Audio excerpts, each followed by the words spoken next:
Start.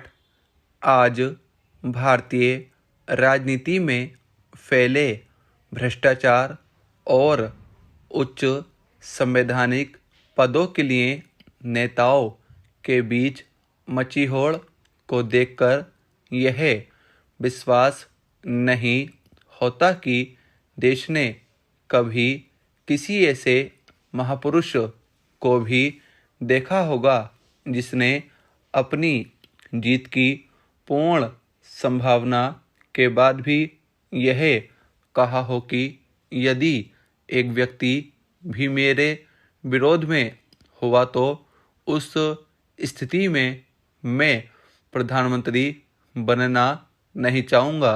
Bharat के दूसरे प्रधानमंत्री श्री लाल बहादुर शास्त्री ऐसे ही महान राजनेता थे जिनके लिए पद नहीं बल्कि देश का हित सर्वोपरि था।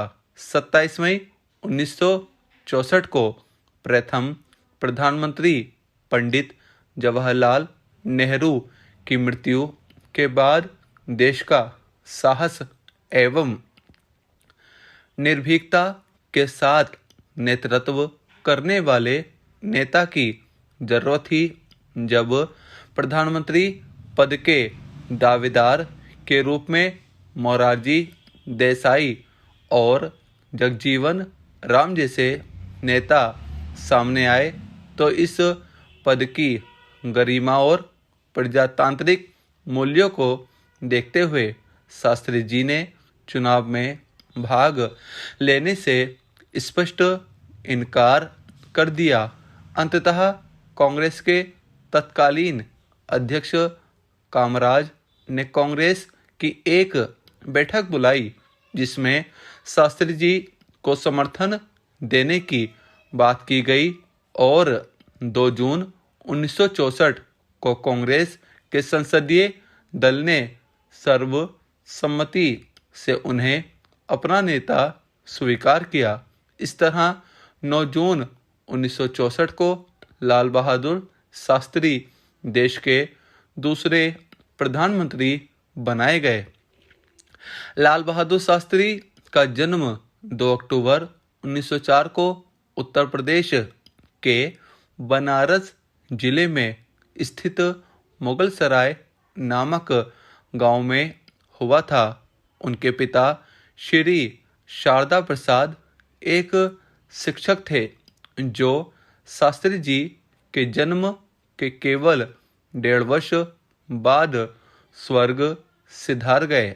इसके बाद उनकी मां रामदुलारी देवी उनको लेकर अपने मायके मिर्जापुर चली गईं। शास्त्री जी की प्रारंभिक शिक्षा उनके नाना के घर पर ही हुई। पिता की मृत्यु के बाद उनके घर की माली हालत अच्छी नहीं थी।